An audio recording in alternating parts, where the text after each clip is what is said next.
মালদায় নাবালিকা ছাত্রী এবং গৃহবধূ খুনের ঘটনার প্রতিবাদ জানিয়ে বিক্ষোভ মিছিল করল জেলা বিজেপি নেতৃত্ব। পাশাপাশি ইংরেজবাজার শহরের ফোয়ারা মোড়ে অবস্থান বিক্ষোভ কর্মসূচি করা হয় বিজেপির পক্ষ থেকে। শনিবার বিকেলে এই প্রতিবাদ বিক্ষোভ মিছিলে অংশ নেন উত্তর মালদার বিজেপি সাংসদ খগেন মুর্মু, জেলা বিজেপি সাধারণ সম্পাদক অমরান ভাদুরী, উত্তর ও দক্ষিণ মালদার বিজেপি সাংগঠনিক সভাপতি উজ্জ্বল দত্ত এবং পার্থসারথী ঘোষ সহ অন্যান্যরা। এদিন পুরাটুলি বাঁধরোড এলাকায় বিজেপি জেলা কার্যালয় থেকে দলের নেতা কর্মীরা একটি প্রতিবাদ মিছিল করেন। সেই প্রতিবাদ মিছিল ইংরেজবাজার শহরে ফোয়ারা মোড়ে গিয়ে শেষ হয়। সেখানে অবস্থান বিক্ষোভ শুরু করেন সাংসদ সহ বিজেপি জেলা নেতৃত্ব। অবিলম্বে দুষ্কৃতীদের গ্রেফতারের পাশাপাশি অপরাধ দমনের ক্ষেত্রে পুলিশকে আরও নজরদারি বাড়ানোর দাবিও তোলা হয়। বিজেপি সাংসদ খগেন মুর্মু বলেন, মালদার পরপর অথচ পুলিশ অপরাধীদের গ্রেফতার করতে পারছে না। এক মাসের ব্যবধানে দুজন নাবালিকা ছাত্র নৃশংসভাবে খুন হলো, তাদের ধর্ষণ করা হয়েছে। বৈষ্ণবনগরে গৃহবধূ খুন হয়েছে। একের পর এক এরকম ঘটনা ঘটেই চলেছে। পুলিশের ভূমিকায় আমরা অসন্তোষ প্রকাশ করছি। অবিলম্বে দুষ্কৃতীদের গ্রেফতার এবং দৃষ্টান্তমূলক শাস্তির দাবি জানানো হচ্ছে। তারই পরিপ্রেক্ষিতে এদিন এই অবস্থান বিক্ষোভ।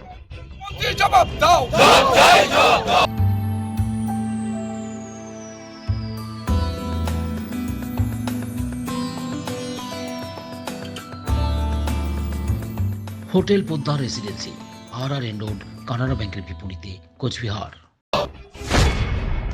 আমরা আজকে অবস্থান করতে বাধ্য হচ্ছি যে বাংলা জুড়ে যেভাবে নারীরা অসুরক্ষিত আছেন, যে আমরা সন্দেশকালীন ঘটনাতে দেখছি তারা উৎসাহিত হয়ে মালদাতে দুটো খুন হয়েছে। গতকাল এখানে দুজন খুন হয়েছেন ধর্ষণ করে। একটা হচ্ছে আমাদের গম্ভীরা গ্রাম পঞ্চায়েতের বেদরাবাদে, সেখানে একজন গৃহবধূ বাখরাবাদে গৃহবধূ খুন হয়েছেন, ধর্ষণ করার পর তাকে খুন করা হয়েছে। ওল্ড মালদার বিশনপুরের একজন ক্লাস 9-এর ছাত্রী, 12 বছর 9 মাস তার বয়স, তাকে ধর্ষণ করে খুন করা হয়েছে, তার ডেড বডি পাওয়া গেছে। এই যে মালদাতে পরপর খুন হলো, একসঙ্গে দুজন খুন হলেন। এর আগেও আমরা দেখেছি 5-6টা খুন হয়েছে, ধর্ষণের পর খুন করেছে। পুলিশ এখানে নিষ্ক্রিয় আছে, অর্থাৎ পুলিশ কোনো রকম এই সমস্ত ধর্ষকদের তাদের এখনো পর্যন্ত তাদের বিরুদ্ধে কোনো কঠোর ব্যবস্থা গ্রহণ করতে পারছে না।